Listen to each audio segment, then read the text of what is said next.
vigilant. These days we have all sorts of vagabonds, drifters, outlaws and bandits roaming the country. And we have one of those vermin here today. A fella called Hans, who is clearly not right in the head. A dangerous madman, a brawler, and a thug. And worst of all, a poacher.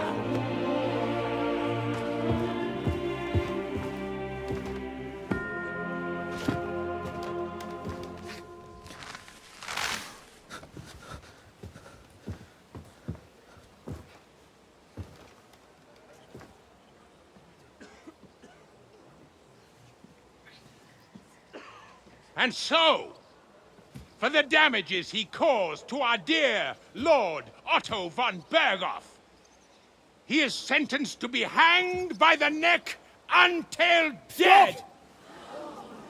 You can't execute this man. He's a noble. Captain Thomas here will testify that we're messengers from Ratoi. What is this nonsense, for Christ's sake? It's true. I am Sir Hans Capon of Perkstein. Deal with it, for God's sake! But sir, the captain! Captain Thomas has a fever. He's clearly delirious.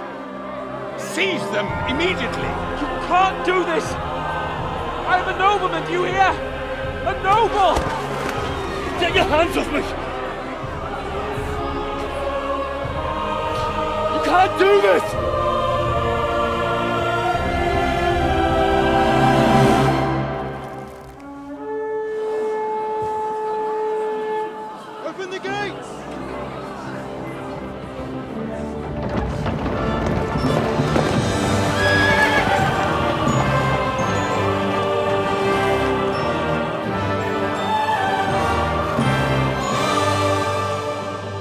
Lord. What the hell is going on? It was just a... It's a hanging. You can't hang him. He's a noble. That's for me to judge. Take him down! And for Christ's sake, help me off this horse!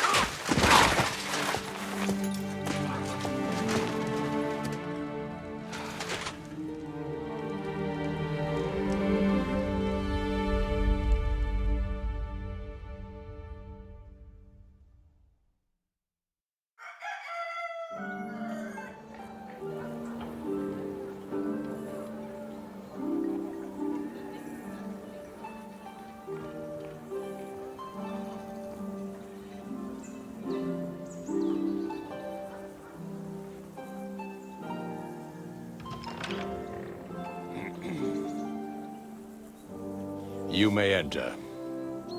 His lordship is expecting you.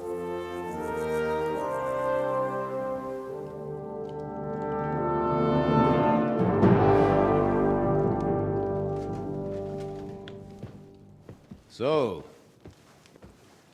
you're messengers from Ratai, huh? I was wondering when someone would turn up. All right, then. Let's hear it. My respects, Sir Otto. I am Sir Hans Capon of Perkstein, and this is Henry of Skalitz, my escort. Welcome to Trotsky, gentlemen.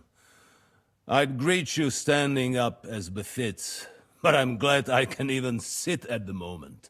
I heard you were ambushed by outlaws. You heard right. Those bastards did a job on me. And I got out luckier than most. Almost all the others were killed, including my page and my surgeon. So there is no one here to heal me, and I will have to inform poor Albert's father that his son died in my service. I hope your health will soon be restored, sir. We shall see. But now, You tell me what happened here in Herrgott's Namen. Why did my chamberlain try to hang you, Lord Capon? In truth, the welcome we got from your Master Chamberlain was somewhat... how shall I put it?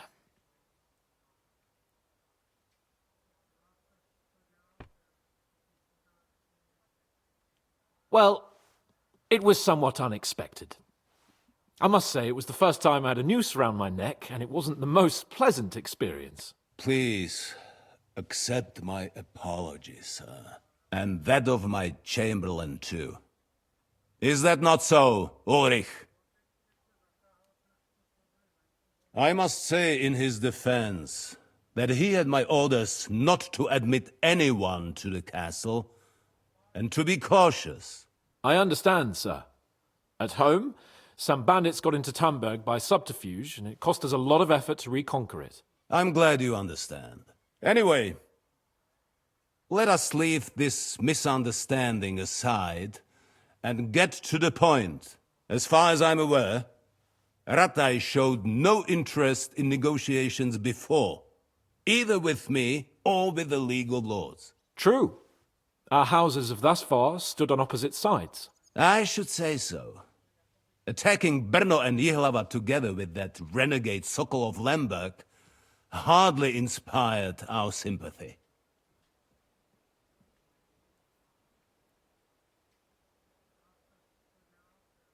But let us leave that aside. Tell me, what does Sir Hanush have on his mind? I am all ears. Unfortunately, during the ambush, we lost the letter we were carrying, so you'll have to make do with my word of mouth. All right. Go ahead and speak. In brief, Sir Hanush, Sir Radzig, and other lords take the view that the situation has got out of control. And that's of no benefit to anyone in Bohemia, neither Wenceslas's supporters or the League of Lords. King Sigismund's actions will not lead to instilling greater order than under King Wenceslas. Quite the contrary. Let us say that maybe. What arises from it? Sir Hanush and the other lords on our side are interested in knowing what the stance of the League of Lords is at this moment, and whether they haven't perhaps reevaluated some things. In other words, whether I might betray Sigismund.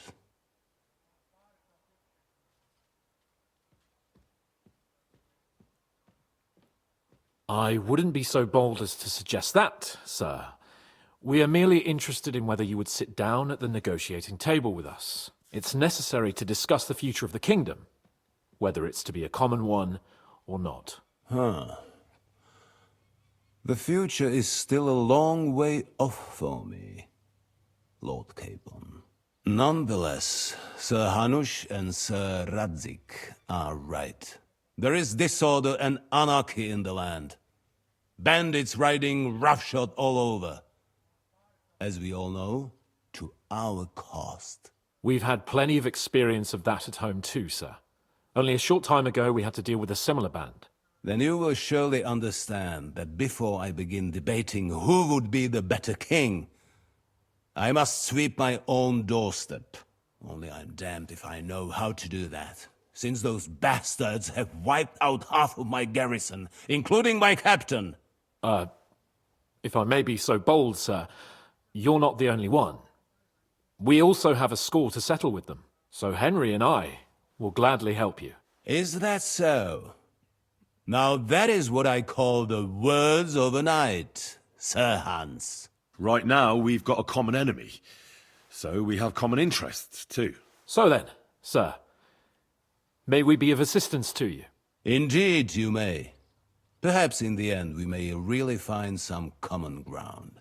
I need to muster sufficient reserves to deal with those outlaws once and for all.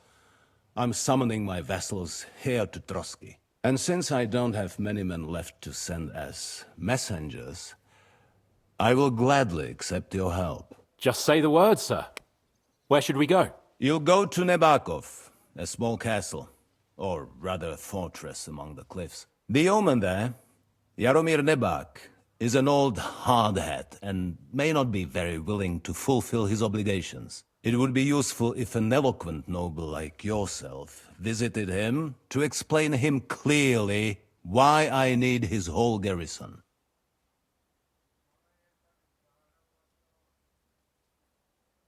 Who is this Lord Nebak?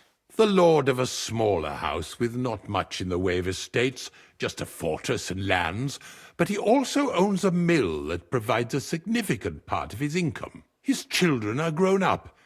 His daughter married well, thanks to Sir Otto. His son is away from the domain, dealing with duties. Sir Otto helped him to acquire an official position. In short, the House of Nebak is more than beholden to Sir Otto for his magnanimous help and support. Thank you, Ulrich. Nevertheless, I suspect Jaromir will not be keen to charge into battle. But that is of little consequence. He has a few good men who will be useful. That will do us. If he delivers, I will regard his obligation as fulfilled.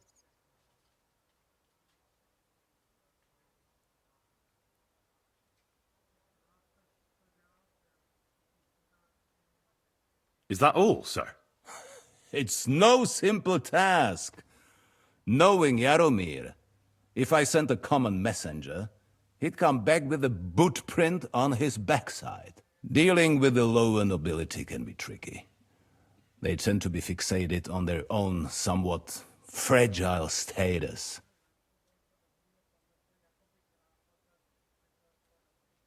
We'll take care of it, sir. Count on us. All right. We'll head out as soon as possible. Let's not delay our diplomatic mission unnecessarily. Very well. I think that is all for now. The Chamberlain will show you where you can put your heads down, and he will supply you with horses. And once we have resolved this little digression, we shall talk about your own mission. Thank you, sir. May I ask something, Sir Otto? Oh. Ask away, young man. When you were ambushed, did you see those bandits? Would you recognize any of them? Henry, don't start with that again. Why do you ask? The thing is, when we were ambushed, I believe I saw among them one of the men we ran up against at home. Oh. What did he look like? Do you know his name?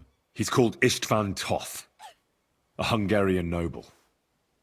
He wears black armor. A stocky fella, around 40. I've already told you that's nonsense. How would he be here? You only saw him from a distance, from behind. You're imagining it. And why does this Toth interest you, young man? He was the leader of a band that made trouble for us in Sasau. And he has something that belongs to me. Interesting. Interesting. But I must disappoint you. I saw no one of that description. Thank you, sir. And sorry. I had to ask. I understand. And now I shall entrust you to the care of Ulrich here. And I shall look forward to the good tidings you bring me from Nebakov. Go with God, gentlemen. Thank you for everything, sir. The Lord be with you. There will be time enough yet for social niceties. Now there are more practical matters to deal with. Sir Otto has generously agreed to accommodate Lord Capon in one of his chambers. And you, Henry, shall also be accommodated, as befits your station. There, your equipment shall also be returned to you, and you'll find your horse in the stable. Nevertheless, his lordship takes the view that, as a noble's escort, you should have a befitting mount. And therefore he has kindly decided that you may take one of our horses, if you so wish. Gentlemen, follow me.